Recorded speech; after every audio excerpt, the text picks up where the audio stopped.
CGA Tour, a podcast unlike any other. Now your host, Calvin Alexander. Hello and welcome back to yet another episode of the CGA Tour Podcast here. It says it right at the bottom here. Right under my name, I'm your host, Calvin Glen Alexander, and I am welcoming on here my good friend, fellow OSU grad, but really above and beyond here, college basketball fanatic, Alexi Bollwerk here, and previous NCAA athlete, if I'm right in saying that here, for multi-sport NCAA athlete, I should say. You know, with some asterisks here. You know, Google his name if you want to, and you'll figure out more. Coming on, joining on the show tonight. So, Alexi, how is it going, my man? What is up, Calvin? It's good. It is cold and snowy where we are, so we have that going for us. But it's a good day. It's a good day to get on a podcast, talk some OSU with you, college basketball. Anything you want to throw at me, I'm ready to go tonight. This Mike Gundy get fired this year? Go. No. Wait, hang on a second. All right. Well, all right. You were ready. You were ready. Hey, I gotta give you full respect. I didn't know if there was a second part, but the immediate answer was no. The immediate answer was you were ready for it. Yeah, no matter what, which is great. I always love talking hoops with you. Right now, we are I'm kind of, if you see me turn my head this way, I'm watching the Oklahoma State UCF game, recording this on Wednesday night, February 19th. You know, a couple days after my mom's birthday and a couple days before my brother's birthday. So we're going to have a great time with you here. But if you're listening to this, it just might be indicative of how that game went and stuff. So I really want to bring you on to talk about the Oklahoma State basketball program, talk about, hey, what can we do here? So the next couple of episodes of the CGA Tour podcast, if you listen to the previous one with Marshall Scott, it was like, hey, what's up with basketball? Hey, what's up with football? We kind of went on a deeper dive into football. That's where Marshall covers. He also covers basketball too, but I just had more football questions for him that day, and I've got more basketball questions for you today. So what are you seeing here with Oklahoma State basketball coach Steve Lutz? Is this, hey, it's the Big 12. You really came in late in the recruiting cycle. Is there any more nuances to this than that? Well, I think you have to give a little patience for a first-year coach, and I think out the gate, it would be a little premature to expect a good season from this basketball team. I think with where it was left after last year, it's always tough, and it's really unpredictable how a new coach will go right into a new school. I mean, it really just depends on where the program's at. And so going into this year, I think with what we lost and also what we brought in, I think there was just a lot of question marks. And so I think with Lutz, I think there's at least a positive with his coaching. Just from in-game coaching, I'm liking what I see. Would I like to see better? Of course, there's always room for improvement. But I think for year one with so many new faces, just not to go completely off the rails here, but really quickly, look at Kansas. They brought in an entire new team for the most part, a lot of new faces, a lot of familiar faces, and they're just not gelling. Number one preseason, not doing anything. So I think when you bring in a new coach, there's just a lot of question marks. And I think year one, that is what we're getting. We're getting, who are these players? Will they stay? Will they go? And yeah, give Lutz a little bit more time in the transfer portal, or at least recruiting for an incoming freshman class. And I think we can really see how he is going to be as a coach. So I think there's still a lot of question marks. Not sure exactly the direction we're going to go, if it's going to be, similar to what we're doing this year in terms of style. But I think we're getting to know more about Steve Lutz and how he likes to run his offense, run his defense. It's just now we got to find the players that can work in it. Well, I don't want to say as though, hey, the Steve Lutz era isn't off to where I thought it would be. I mean, it's a little bit lower than expectations that I had preseason, just on the amount of times we're getting blown out. Like losing by 30 plus points at Texas, against Texas Tech, but at home, it's tough. It's a tough look, and it's a worrisome thing from kind of bleeding over from the football point of view. Okay, we lost 50 plus to Colorado. I think 52-0. Like, and football's had some losses like that. Is there like a weird thing around the OSU program or OSU athletic stuff? Like, all right, well, let's just throw in the towel. We're not even close. Because I can tell you this, from playing competitive sports throughout my life here, and especially in my 30s. Yeah, it can be annoying, but like I don't want to quit. But then again, I've never been anywhere close to this level of competition. So I don't want to try to compare myself on that point of it. It just is, I have a hard time thinking through, yeah, I'm not gonna like be able to try as hard, or a team's gonna be able to beat me by, they're gonna score 80 plus, I'm gonna score 50 plus at home, in a cold wintry day, even if all the shots start falling. Like let this team this year, if they win tonight against UCF, they'll have more wins they had last season. There still are a couple more games left to play. They have more wins in the Big 12, and they'll just have more wins overall than last season. We were 12-20 last season. We got 12 wins going into tonight's game. So I don't want to say like, hey, it's just really bad, like it's horrible or anything close to that. In fact, I have full expectations here that he's going to turn it around. But just how does he do that? How does he really turn it around? And is it really all transfer portal now? I mean, like you said, it could be a mixed bag. You could even be KU, preseason #1, and it not all work out. Yeah, honestly, I think that's where it has gone. I think college sports is all about the transfer portal. I mean, you can find a 5-star freshman. It's, can you pay him? That's the biggest thing at this time. I mean, we got Cade. There were some connections to it, but that's something we're going to need to do. Oklahoma State is going to need to go out and get a guy like Cade Cunningham, a program-changing player, because just look at that year. When we brought Cade in, all these guys around him, they weren't great players, but they were good, and they got so much better because of Cade Cunningham. Just look at a couple of them. Rondell Walker, the Boone brothers. What did they do the next year? And I know it was a little bit weird because that's when the NCAA came down and told us we couldn't make the tournament. So maybe there was a lack of motivation. But just looking at that year with Cade to the next year with some of those guys, it was a total difference. So I think it needs to start by going out, getting a legit player, someone that people can play around, and he's going to make that team better just because of his presence. So hopefully we can find somebody. It'd be nice to find a freshman that wants to come to Oklahoma State. Of course, we got to pay up some bucks for it, but maybe we'll find somebody in the transfer portal. Maybe we'll find someone who wants to look for a new team, someone who looks for a change of scenery and can be that difference maker. Yeah, I'm really, really hoping that we do have a couple guys who can either just stick around a little bit longer, or just kind of be better with the program overall. But like, I think about it this way too. Like if Javon Small had just stuck on around one more year, right? He had just said, hey, I'm just going to play out my college career at this Big 12 university that I transferred to, and not transfer to another Big 12 university the year after. How much better or worse would he have been this year? Like kind of as you're saying, right? Is West Virginia just in a better spot to elevate his play? Or is this a part where, hey, you know what? If Javon Small had stuck around OSU, we would have just given him the car keys, because it looks like we need that guy. We need that guy who could score, and Javon Small's leading the Big 12 in scoring. So we got Chichi Avery coming off the bench every single game, yet he's leading the team in scoring. So like, what? It just kind of seems like we're in either a super tough spot, or we're just not that good, and both could be true. Yeah, I think it's a mix. It's just it's finding the right players for the system, and maybe some of them just aren't working out right now. I mean, it is nice to see that we're beating these bottom barrel Big 12 teams. That's a good sign. I don't think we're the worst Big 12 team. I think there's 2 or 3 you could say are a little bit worse than we are.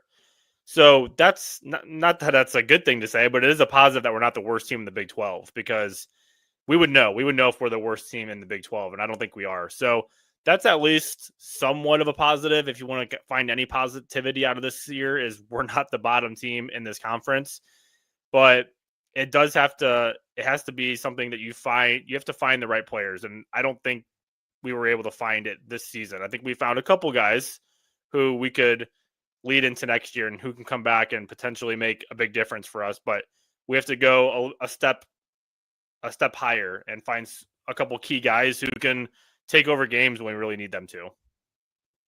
All right. Well, on that note here, which guy has really caught on to you so far this year, just watching him play? Has there been one guy in particular, or a couple guys who you're like, hey, you know what?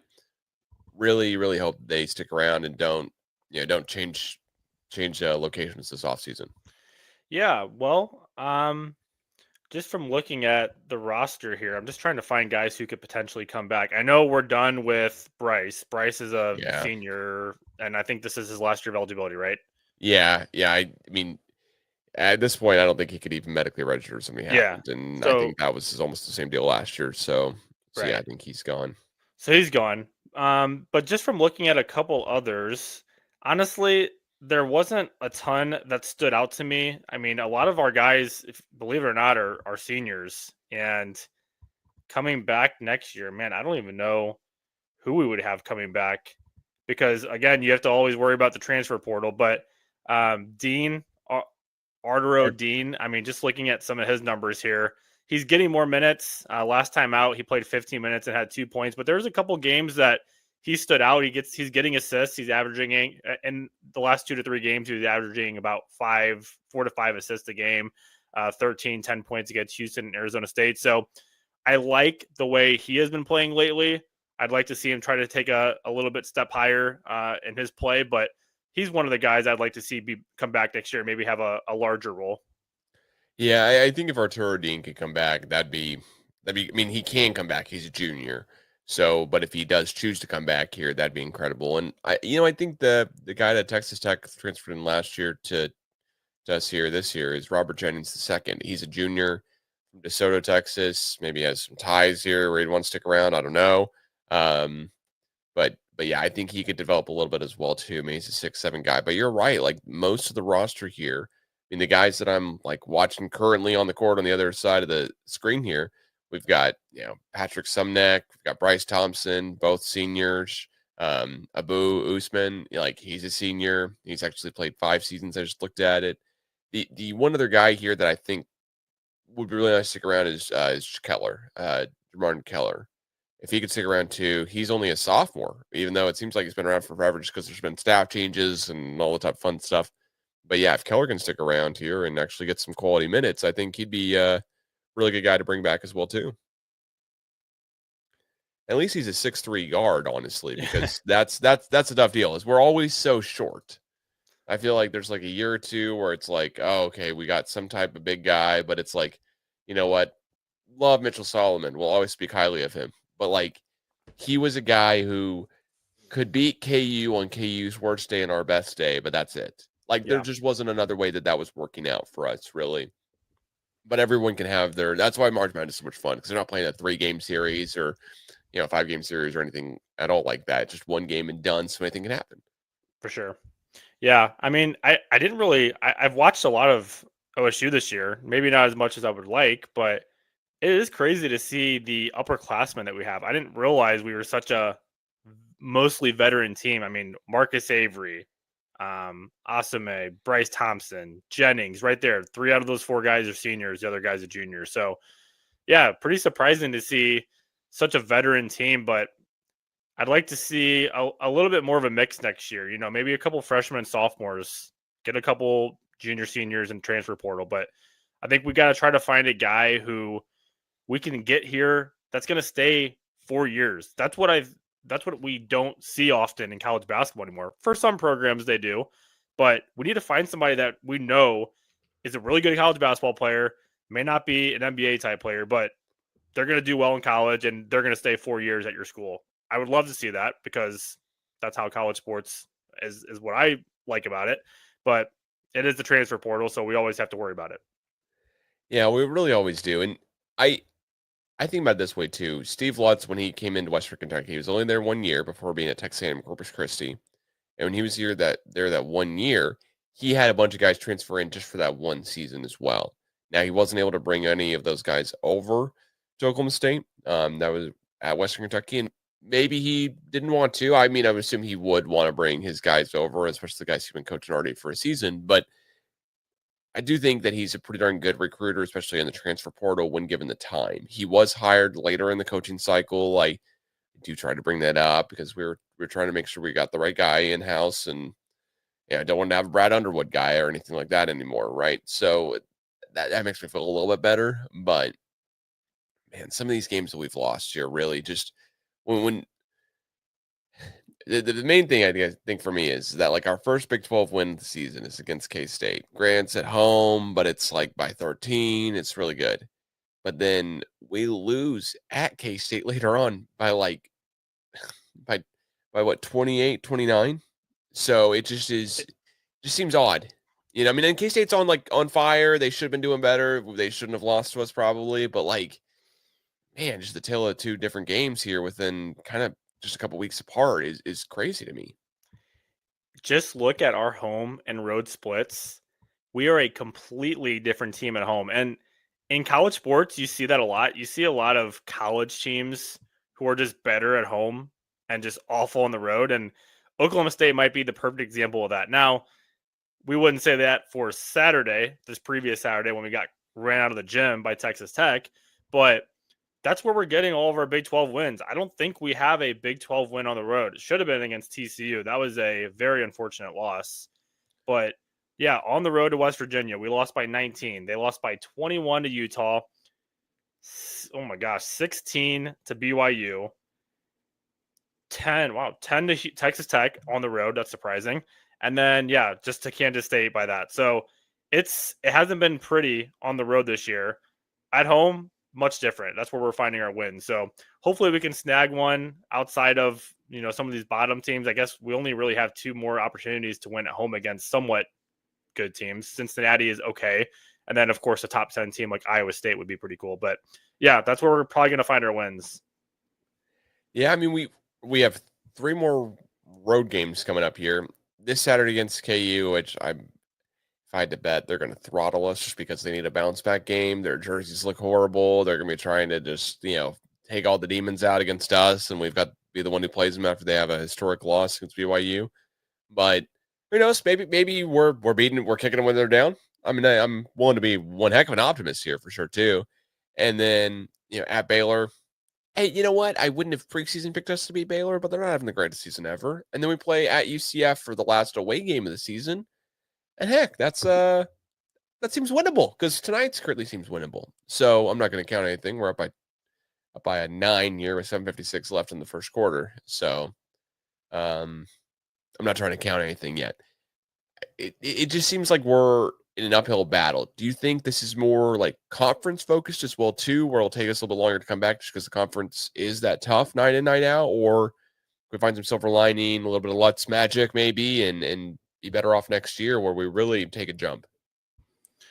Yeah, looking at the conference, I mean, it's nothing is easy in the Big 12. It never has been, and it probably never will be. There's just a lot of good top-heavy teams, and when you're playing those teams, you got to be ready every game. So conference play has not been the greatest to us, but yeah, I think, give Lutz a year to turn it around. We've seen other coaches in college basketball have a rough year in conference play. I'll use another example. I've been using a lot of examples in my show. Missouri last year, they went winless in conference. What have they done? They're now, I'm watching it on the side here, they are a top 15 team in the country. They're top 4 in the SEC right now, and they're on the verge of making the tournament and possibly being a top 4 seed. So that's just a 1 year turnaround. They found some guys in the transfer portal. They got some guys, they brought them back. Oklahoma State, I'm not saying that's going to happen, but I think the way college basketball and college sports are right now, it is very possible that you could have a completely different team from 1 year to the next. So hopefully with 1 year of Lutz, who knows? We might be a different team next year. You really never know. Yeah, what I've really taken away here is that our 3 points attempted is pretty bad, and our field goals attempted are pretty bad. Just like we're not getting off enough shots, which is weird to me. We're playing this fast pace. I mean, we're 10th in the conference and getting off shots, and we're just comparatively to the rest of the country, we're a little bit above average here in getting off field goals. But that still just seems odd from our play style of being really, really up and down and trying to play very fast paced, because we just, at the end of the day, we basically got a Boo and that's it. We don't have another guy defensively to stick down there in the paint. And I mean, Hunter Dickinson's gonna be one of the toughest matchups we have ever, just because that guy just eats in the paint. He just is one of the last guys left who's doing that every single night. I mean, of course, one of the last guys left who's still that old in college too, but still, I shouldn't be the one talking. we're also in like the other components here, like free throw percentage. All right, you know what? We're a little bit below or above average. It's okay, but like 3-point percentage, man, we are defensively really bad at allowing threes, and that just seems like a heartbreaker as well too. Have you caught on to any other nuances by watching Oklahoma State this year? Have seen anything like, hey, we got to get better in this one aspect of the game or this other aspect of the game or anything? Well, another thing, look how basketball has changed over the years. It's all about 3-point shooting. Look at all these good SEC teams. They all are pretty good at 3-point shooting.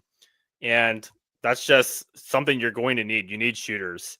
And so that is something I think we've always lacked, especially the last couple of years, is can we find a guy that can just knock down 5 to 7 3-pointers a game, and you know what's going to happen. You don't have to say who's going to be the guy today, who's going to be the shooter, who's going to be the guy that's going to step up and make big time 3-pointers when we need it. We haven't had that in a long time. So I think that's another thing that we need to find is that 3-point shooter. Get one or two of those guys, somebody that can make some jump shots, and especially in crucial time when we need it. So yeah, I'd like to see us improve in that area. I know this year, what is our percentage? Right now, we're about 174th in the country in 3-point percentage. 3-point rate, we're about mid to, like, we have 144 in terms of 3-point rate in the country. So yeah, I would like to see us improve in that area. That's something that we know the game has evolved to, and we just got to find it. Yeah, and when I'm looking at size and keep talking about how we are at the center position, we're tied with Baylor, but also some other schools that I wouldn't necessarily want to be tied with in height. Like, in just the average height of a guy on our team here overall. Like we're 204th in the nation. Baylor's tied with us, but also Bradley, Stonehill, and Chicago State are tied with us too. Like we're only above Baylor, I think, because of just some rounding error, something close to it. And then when it comes to continuity, like we have one of the worst in the country. We are 287th in the country in continuity. And I'm getting all this from KenPom.com in case anyone's curious. It's wild to me that we had such a big roster turnover, which everyone knew coming into the season. And it is true. Like our roster has one of the worst in the country at sticking together and being the same group of guys year in, year out. But then when I look at, like, again, contrasting us with Baylor, just because they're right there with us within the height, they're 230th in continuity. So like it's not all you would think, right? Like it just isn't the math isn't not mathing, necessarily. Like there's not stuff that I'm pulling up here like stat wise from like, oh well, we're really short, or oh well, we really don't gel together, because these other teams are at least winning Big 12 games, even though they may not be doing as good as we thought they'd be doing. But Baylor's Baylor. They got Scott Drew. They're winning the games that they really should. They're taking care of it. They're making it to the postseason. They're in March Madness. They're not having a historically down year or anything for them to be having the same kind of height and continuity numbers that we are. Yeah, and look at what Baylor has every single year. A 5-star type that's going to go to the draft. Now, I know we don't need, and we aren't probably going to get a 5-star guy like that every single year, but Baylor sometimes has guys return. Sometimes they find new players, and they almost always have a really good freshman. So yeah, that's something that would be nice to have, just a go-to player that is going to be good and can kind of take your team to the next level. But yeah, I'd like to see us improve just offensively too. If you look at those metrics, I'm on another metric website like you are, KenPom, and we're really we struggle at effective. They call it effective field goal percentage. We are 282nd in the country in that category. Not good at all. And it seems to be that we turn the ball over a lot. We average about 19 turnovers a game. So of course it's easier said than done, but just taking good care of the ball and making shots when you're finding, open opportunities. So just little things, but if we can find the right guys, that's at the end of the day, that's what you need. You need to find good players, and you need to be consistent, and you'll be a good team. All right. Well, I also, just to pivot here real quick, I did not ask you about this beforehand, but I want to talk about the Oklahoma State football season here for just a second here, because the schedule got released, and it seems like at least we'll play UT Martin to start out the season, and that's good. But then we got to go to Oregon, which I'm not really sure why we had to deal with that. Then we get a bye week, and then we play Tulsa at home. Again, count it as a W preseason here. Hopefully don't prove me wrong here, Cowboys. But then run through real quickly here. Baylor home, at Arizona, Houston at home, Cincinnati home, at Texas Tech, at KU, bye week, K-State home, at UCF, good riddance, Iowa State at home, and then, of course, the Big 12 Championship as well, too, December 6th, in case anyone wants to go ahead and buy tickets for that. I just want to say I'm worried about how the schedule shook out. I was already worried because there's so many differences with this team from one year to the next. There's so many guys not returning. There's no matter what, a new running back, new receivers, new defense, new offense, new defense coordinator, new offense coordinator, new quarterback, new running back. What did I miss here? I mean, there's just so many different things. But I've circled one game, and I think it's Cincinnati at home for homecoming, October 18th. That's the Big 12 game I feel the best about us winning. Is there another one that strikes you on the calendar as you feel like, hey, that's the other one that we could win, or is it also Cincinnati one that you feel the best about? Yeah, that looks like a winnable game. I'm looking at it as well. I don't know how Houston is looking. I haven't looked too much into them, but I know they were a little bit better last year than people expected. And I forget the coach they got. I believe it's the one from Tulane. Let me find his name really quick because I want to get it right here because I'm blanking on it. Well, Houston, they have the red-white game listed on their schedule. We might want to look into that. We might want to look into that a little bit. Listen to our orange-black game on the schedule because Houston, their first game of the season is April 19th. So I mean, ours could be April 19th. Ours is not even a scrimmage though. Ours is just a 30-minute kind of deal. So we'll see. Gotcha. Yeah, it's Willie Fritz. Willie Fritz was the Tulane. Yeah, previously the Tulane coach. He's now the head coach at Houston, and I think he's a really good coach. He has a lot of experience at that school, so that's why I was saying Houston may be a little better than people expect because last year they were expected to be much worse with such a turnover in the team, but they're actually somewhat good. They weren't. I'm not saying they were good, but somewhat for their expectations. So. I don't know. I'd like to see how they're going to be this year, but I think that could be a winnable game. I mean, Cincinnati, at home would be nice, but Houston, I think, could be another one. There's going to be back-to-back home games there, October 11th and October 14th or October 18th. And any other weird schedule anomalies that strike you here? I mean, UCF away in November is not something that makes me excited just because last time we played them around the same time of the year at UCF, it went horribly wrong, to put it lightly. Yeah. So, I mean, any other things that strike you as just being weird schedule anomalies?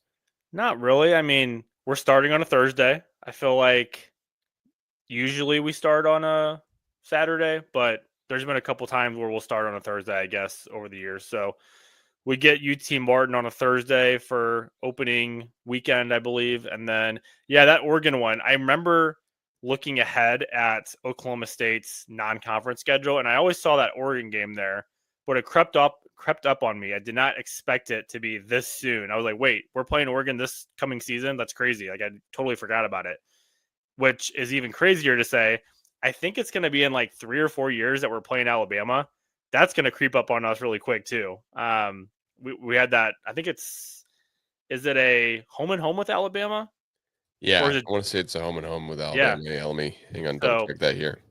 Yeah, that'll definitely creep up on us too, because I remember when that came out, it was like 10 years ago, and I was like, wait, we're playing Alabama, and then I'm seeing it now. I'm like, wait, we're gonna play them in 4 years. So yeah, it's crazy. Those games will just pop up on you, and you don't really expect it. Yeah, the 2020, I mean, basically every single season until 2029, all preseason games are scheduled, all the 3 non-conference. So, I mean, 2028, it's Alabama at home. We host them. And then 2029, we go to Alabama. And we also, the same years, play Tulsa with home and away. So, it's got the fun wrinkle there. We keep playing Tulsa. We play them, play them next year, too. We'll play them 2026 as well.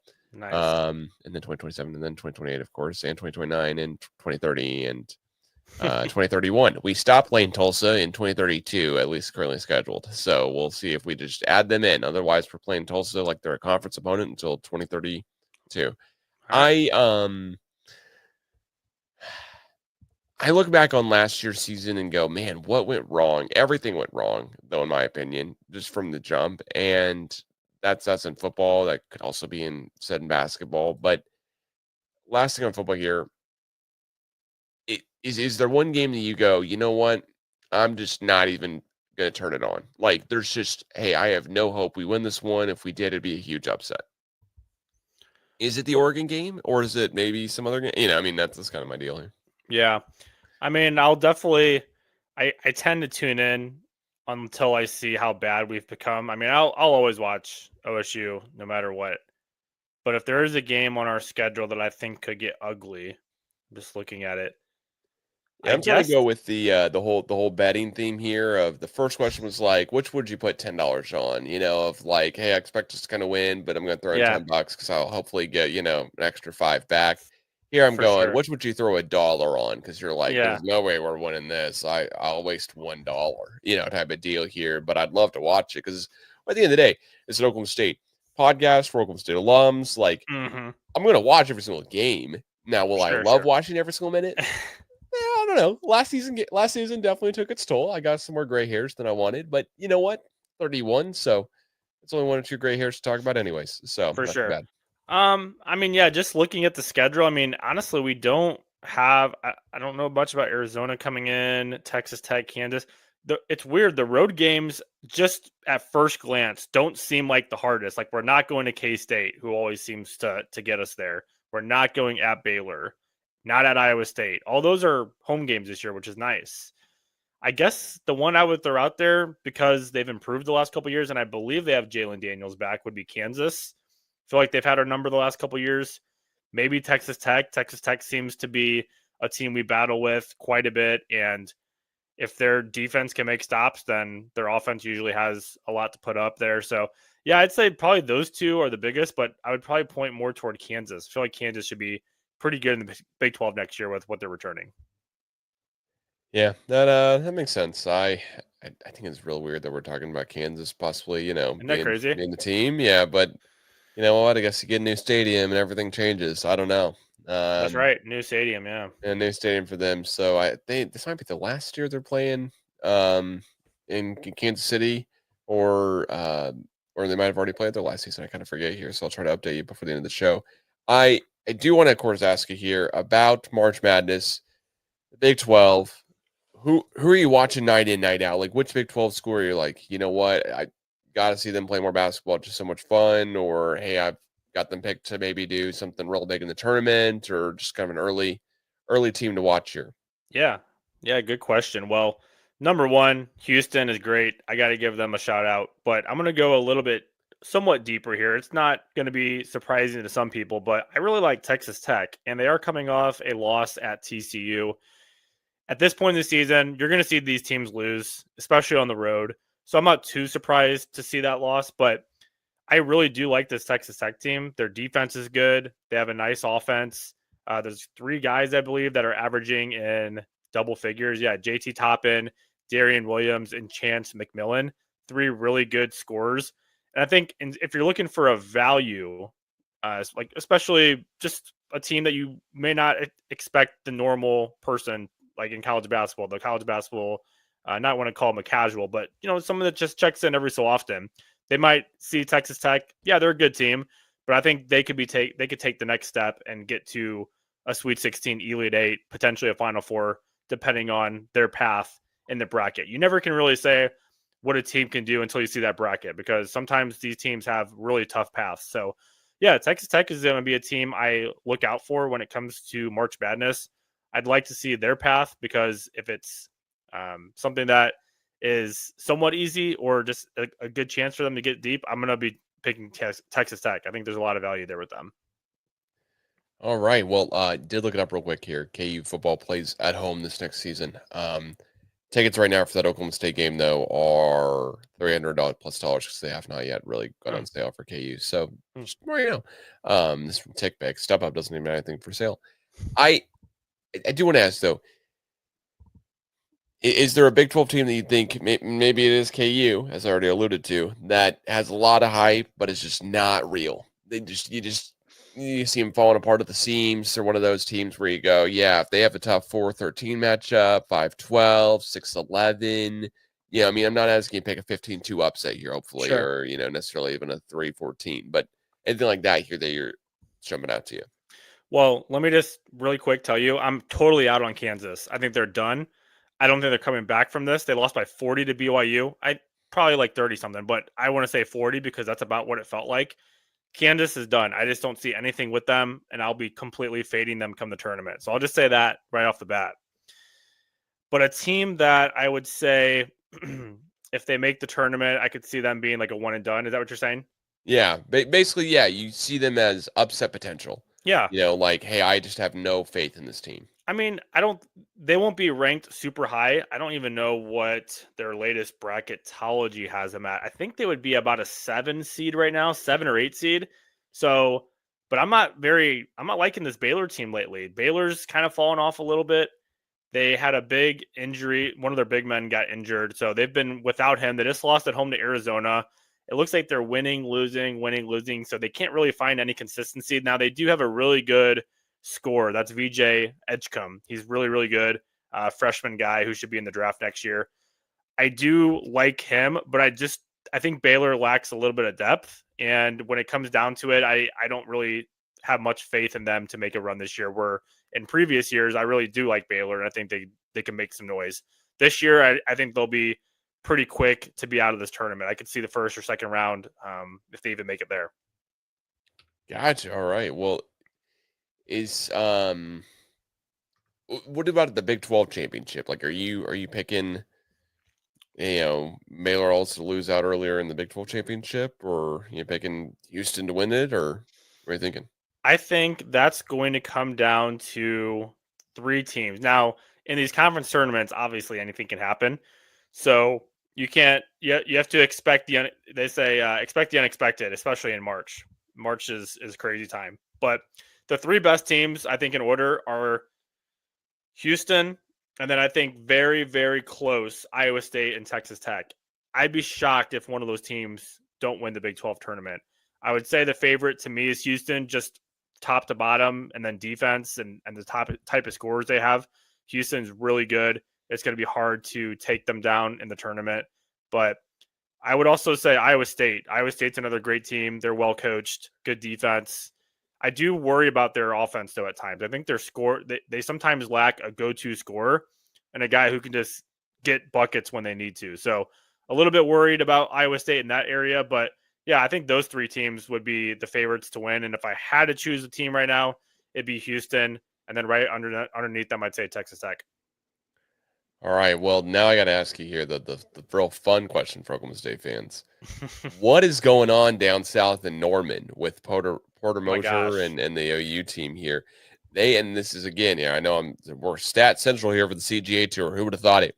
But adjusted scoring runs per game, OU ranks in the bottom in the entire country here, especially when you adjust for basically adjust for adjusted to how many basically points a team is scoring / adjusted to the opponent. OU's just real bad. They're right there with Cincinnati. Who would have thought? But they are one of the least streaky teams in the country, and they also allow a lot of 10-0 runs too. Anything to talk about with OU here? Like, what's the deal? Is coach going to get fired here?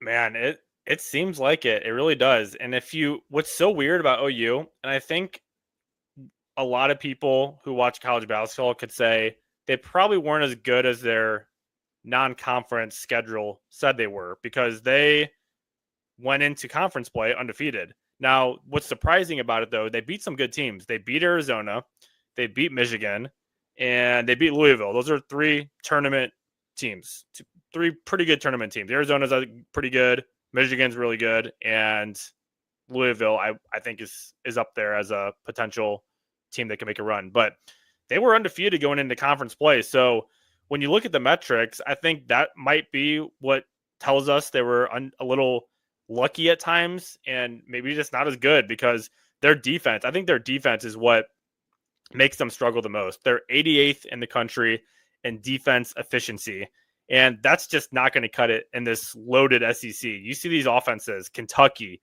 Florida, Alabama, Auburn, they're all just going to score 80 to 90 points on a good night, and majority of the nights they're going to score in the high 80s. Oklahoma has to do that, but also get stops, and they cannot get stops. They just gave up. They played Florida yesterday. They gave up 85 points to Florida, 82 at home to LSU, 82 to Missouri. That's their last 3 games. So their defense has been a big letdown in conference play. Their offense just hasn't clicked, and I think some of the blame is going to go to Porter Moser. So, yes, I don't know if Porter is going to survive this season, especially with the way it started and now it's going to end. It hasn't been pretty. Yeah, I have to say, whenever he was hired on at OU in 2021, it was the year after. I mean, it was the year kind of Cade Cunningham went through Oklahoma State, and I was thinking, man, you know what? How much different would it be if we had hired a guy like this, like a guy who just had a real solid start to his coaching career? I mean, at coaching OU, he's done a pretty darn good job overall until this season. I mean, and better than expected, I guess is what I would say. Yeah, I mean, he agreed to a 6-year contract. Yeah, he was named kind of the head coach on April 2nd, 2021, after Longkirk retired. So it wasn't like they fired the previous coach and he came in under anything else, or Brad Underwood left. But I was thinking, man, I would love to have Porter Moser here, just because basically we weren't doing that great with Boynton. I mean, I can't say the comparison deal doesn't play into it. But now I'm looking at it, I'm like, you know what? Maybe they'll have a new coach next season as well. As we also have a new coach for a second season. Kind of why didn't they turn the page quicker? So I think Porter is more of a smaller school type coach. Like he thrived, it seemed, at Loyola Chicago. That seemed like a good type of fit for him. Just some guys who are good coaches but can't coach at a Power 5 type school. It's just sometimes it's just the way it goes. I don't know what the reason is, but another example, and I know Marquette is in a Power 5 conference, but Shaka Smart, he just feels like a smaller school, low-key kind of guy. Never really clicked at Texas, but yeah, I don't know. Porter Moser, I don't think he's a bad coach. I just don't think this is the right fit for him. all right, well, hopefully Dor doesn't kick him on the way out. Not that he's done anything bad towards Oklahoma State or anything like that at all, even. But you know what?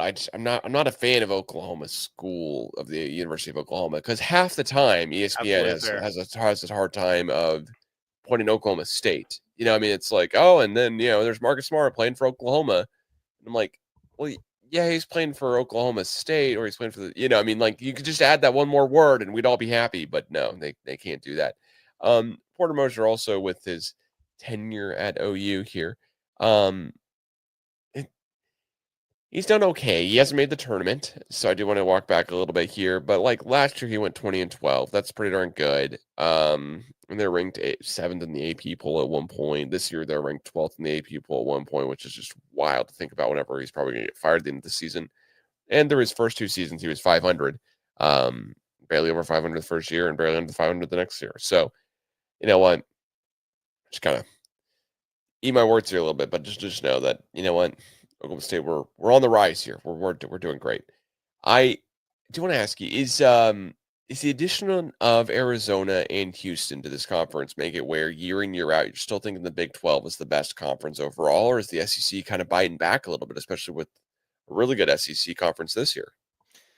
Yeah, you know what? I'd like to be a little biased here, but this year I have to say the SEC has been the best conference from top to bottom. I mean, the Big 12 has a couple of pretty weak teams at the bottom, but the SEC has very few of those. I mean, just looking at the SEC, I think you could probably say, I guess OU would be one of them, and then South Carolina, LSU, and that's probably it. But the Big 12, you've got UCF, K-State. I mean, K-State's middle of the pack, but I still don't think they're great. Colorado, Arizona State, Oklahoma State. Now, adding Arizona and Houston have been great improvements. Like, they're making the Big 12 even stronger. But this year, yes, I think the SEC has just far and away been the best conference in basketball. It's pretty hard to top what they're doing. Yeah, Big 12 has 5 teams currently ranked in the AP poll in the top 25, and that's as of February 17th, because backdating a couple of days here when they put out the last AP poll. The SEC has 3 teams in the top 4, and then overall in the top 10, they have more teams than the Big 12 has in the top 25. I mean, it's Auburn, Florida, Alabama, Tennessee, Texas A&M, and then right outside of there, it's not too far before I get to Missouri at 15. So it does seem like this is kind of the year of the SEC, and I hope it doesn't stay that way here. And it is interesting here to not see Texas at all ranked in the AP poll.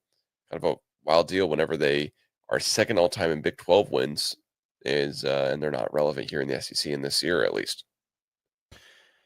Yeah, Texas.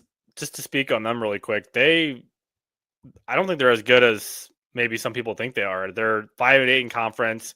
If you take a look at their non-conference schedule, absolutely no good wins. Their best win is Syracuse, who isn't good this year, and then St. Joseph's out of the Atlantic 10. Those are like the two notable teams they beat in non-con.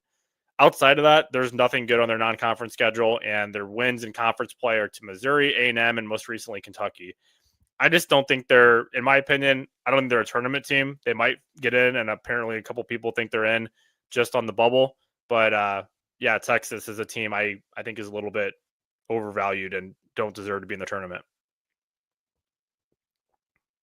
All right, well, let me ask you kind of the more fun of it here. Hey, last 4 teams get a bye here coming in. One of them you just said Texas, so you don't think they should get in. But then West Virginia, BYU, Vandy. Who do you think deserves to be in the March Madness tournament between those 3? Let's see. You said West Virginia. Can you say the other ones? BYU and Vanderbilt. Gotcha. I see it now. BYU, I think, deserves in. And I'm not just saying that because of what they did to Kansas yesterday. I think BYU is a good team. They're very good offensively, very efficient in a lot of offensive categories. I think their defense at sometimes is a letdown.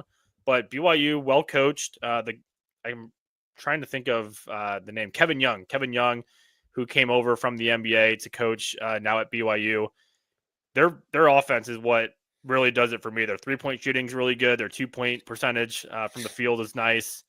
I like BYU. I think they deserve a spot in at the moment. They've done well in the Big 12. There's not really any bad losses. I wouldn't say there's an absolutely terrible loss on their schedule. The only one that I'm seeing that sticks out to me is TCU, but I don't even think at this point TCU is a horrible loss. So I like what they've done. I think they deserve to be in. If I had to choose any of those 4 teams, it would be BYU. Gotcha. All right. Well, I'm going now to NCAA.com here, and I'm saying, hey, you know what? These are the teams here at lines 4 and 5 here. So, yeah, give it to me here straight. Teams all on line 4 here. We've got one Big 12 team, Arizona. Okay. Then St. John's, Michigan State, and Michigan. Which of those 4 teams do you think will do the best here in March Madness? Michigan, Arizona, St. John's, and Michigan State. Ooh, another great question. So I've liked what I've seen from Michigan.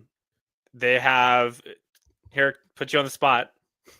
You should know this, but it's an Oklahoma State podcast, so we have to give some notice. You know who their assistant coach is, right? Mike Boynton, who's hyping up. He's saying one of the best guys he's ever had to coach against, or whatever. It's a current white guard from Purdue. He's not even saying it's, he's saying all time. And he's coached against Trae Young. He coached Marcus. He never coached Marcus Smart or against Marcus Smart. That's too long ago. We're now too old. But he's coached, he coached Cade, of course. And he said after Cade, it's this guy from Purdue. I got to look up his name again here. So yeah, I know it's Boynton. I know it's for sure. Yes. Boynton is the assistant there. Great hire for Michigan. They brought in Dusty May. This is another example of get a coach who knows what they're doing, bring in players, and look at that. Michigan didn't make the tournament last year, and look what they are right now. They're the number 1 team in the Big 10, and that's Dusty May. Dusty May came over from Florida Atlantic, has this team rolling right now. I would say Michigan, though. Michigan is the team that I've been most impressed with. They brought over Danny Wolf from Yale. Golden from FAU, he came over with him. This is a good Michigan team. If they have a good path to, the Sweet 16, Elite 8, that won't surprise me at all to see Michigan get there. I could even see them sneaking into the Final Four with the right path. So, yeah, really impressed with this Michigan team. If I had to choose any of those 4, it'd be Michigan right now. Yeah, and the guy, by the way, here is Braden Smith. It's the guy who Mike Boynton talked about, who said he's just an incredible player overall. It's also weird seeing, remember Mikey Davis, excuse me? He's the UCF guard, Mikey Williams, excuse me. He was like gonna just set the world on fire, and now he's just some random dude playing at UCF on a Wednesday night in Stillwater. It's just just bizarre to me, I got It to say, is. It is. because he's out of San Diego, and I got some San Diego ties, but also 6'3" guard, and he's averaging 4.3 points a game. I know he had some off the court stuff, which kind of delayed his career a little bit here, and this is his first season playing, but still bizarre.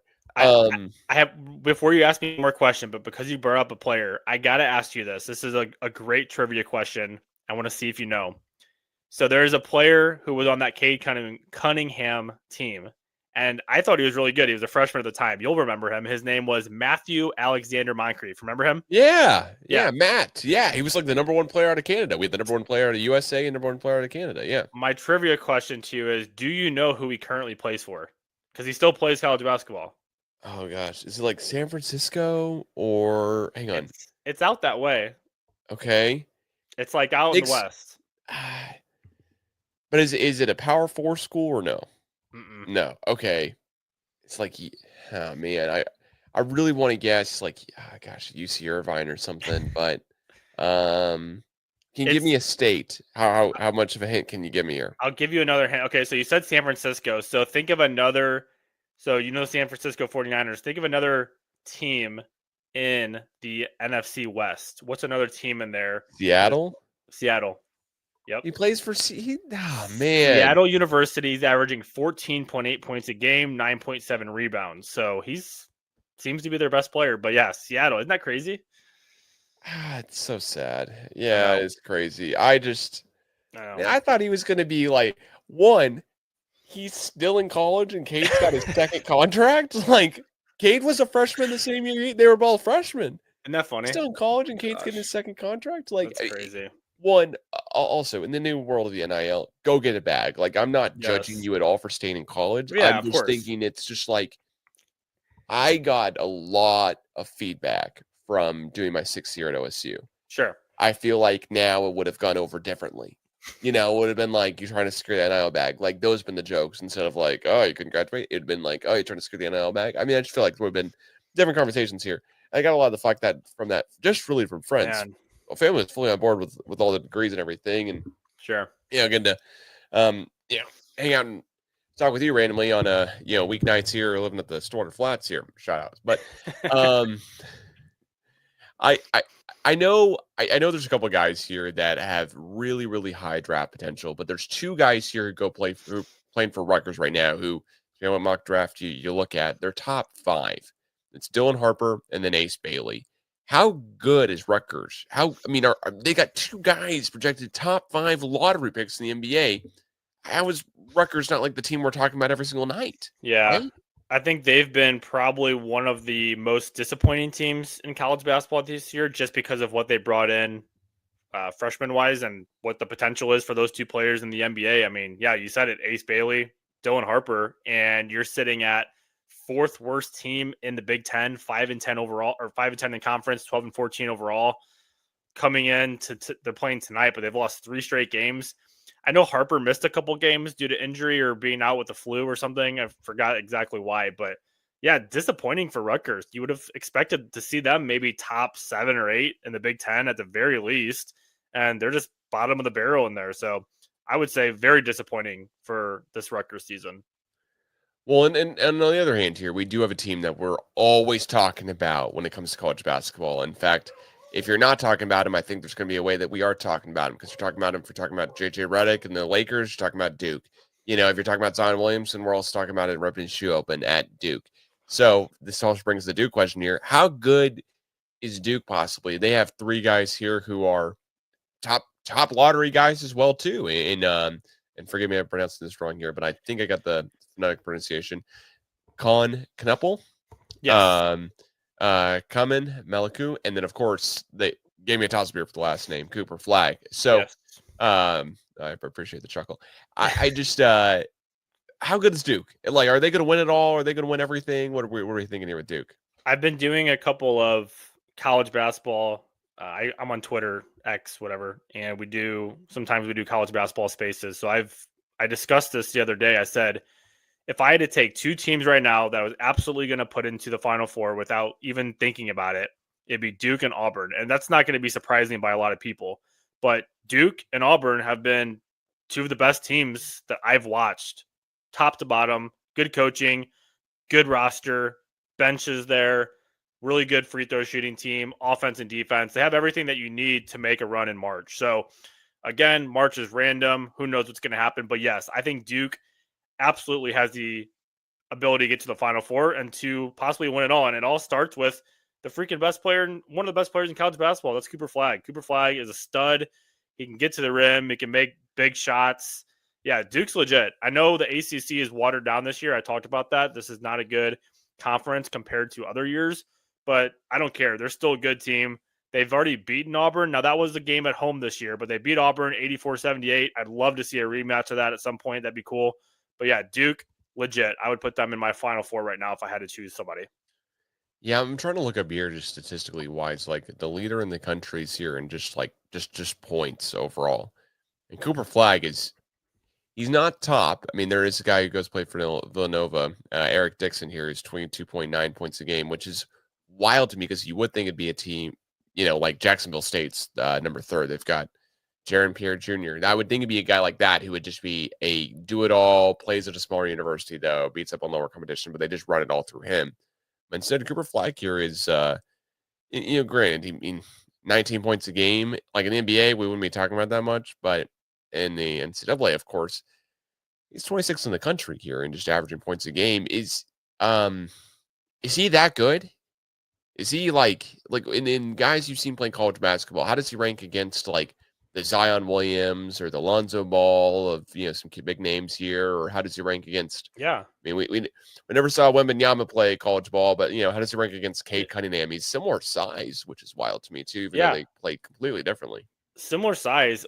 I was watching some of the game the other night because I haven't sat down and watched a lot of Duke games. I'm usually just watching kind of in and out. There's so many games on at a time, so I can really only watch them when it's quieter night. And Monday night was pretty quiet in college basketball. So I did watch most of that game when they played Virginia. And again, Virginia, not a great team, but just the way he was getting to the rim is what impressed me the most. I mean, he was just doing it with ease. I'm sure he could do that at the NBA level. I know it's going to be a step up when you get to the NBA, but just the way his explosiveness, the way he could drive, get to the rim, I was really impressed by that. And I don't know how would I compare him to another player? That's a good question, because I think there's a lot of differences like between him and Zion. I think Zion might have had like a little bit more athleticism to him, but I think Cooper Flagg is just quicker in a way in terms of getting to the rim and making outside shots and mid-range shots. So yeah, Cooper Flagg's really, really good. I've been impressed watching him play this year. Yeah, and to be clear, Cooper is 6'9", but he's listed as a guard on ESPN's website, which is just wild. Now, of course, Cade Cunningham's 6'6", also listed as a guard.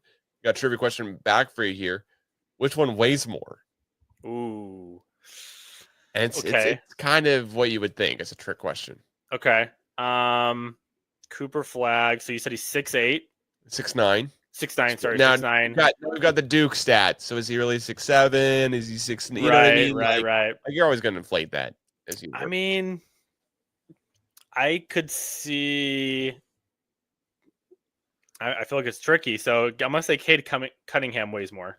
Yep, he's 220. Cooper's 205. So, I mean, it's just which guys filled out a little more. Interesting, Cade's yeah. A built dude, like a linebacker almost, yes, type of guy here. And Cooper is not that guy yet. I'm sure he'll get to that point at some point here. All right. Well, last kind of question here. Let's say I'm got $100, want to put it down on a team to win it all in March Madness. Who's your pick? Hey, right now, as it stands, February 19th, got a lot more basketball to play. So I'm probably still going to text you about it halfway through the tournament if they lose. Yeah. But still, I'll give you a hard time where I can. But who's your pick right now to win it all in March Madness? Yeah, right now I'm taking Auburn. I mean, from number one, which they are right now, to everything I've watched in terms of like how they do in SEC play, they've only lost one game in the SEC. That was to Florida. Outside of that, they've been crushing teams in conference play. Their other loss was to Duke. But I've been really impressed with this Auburn team. Even in the non-conference, they beat Houston and Iowa State, North Carolina, which at this point it really doesn't look good anymore. Purdue, they beat them by like 20. This Auburn team is for real. And what I usually like to do is take teams who in the previous year were really good. Auburn was really good last year. If anyone remembers, they lost in the first round to Yale. I think they will have that on their minds. They're going to come back from that. They're going to be better. They're going to make the tournament, obviously, and go on a deep run. I would have them winning it all. They're number one in offense efficiency. They don't turn the ball over a lot. Jemiah Broom, he's a stud. He's just absolutely incredible for a college basketball player. They have all of it. I think Bruce Pearl finally gets this team to the Final Four and potentially wins it all. All right. Well, Bruce Pearl. We talked about, I think, right before we started recording, but Bruce Pearl, Kelvin Sampson, Rick Barnes, Rick Pitino, all these guys who've just somehow stick around, and they really they adapt to the new phases of the NIL process or of new transfer process or whatever. It just seems like if you can be a good college basketball coach, your philosophy can stay wherever. I'm hoping to get back into coaching myself next year, maybe with co-coach here, Alexi Bollwerk. So we'll see. Hey, there we go. TBD. I don't know. Well, Alexi, as always here, thanks so much for joining on the latest episode of the CGA Tour Podcast. If you're not already, please follow at the CGA Tour on Twitter and Instagram for more. We'll catch you guys again soon. Peace. Oh, and if you're not already, follow at Deep Pockets Bet on X. Yep, on X, Deep Pockets Bet. That's where I post a lot of my college basketball picks, and we will be getting deep into baseball season. Baseball season's coming up. We're about a month away. So if you like baseball, I'm going to try to be providing as much baseball content as possible. Can't wait for it. Let's go. All right. Well, I got something to talk to you about off the air here about a road trip to maybe St. Louis to see the Padres play the Cardinals. Two mid teams going at it. We'll see here. But again, as always here, thanks so much, Alexi. We'll catch you guys again soon. Peace. Thanks, Calvin.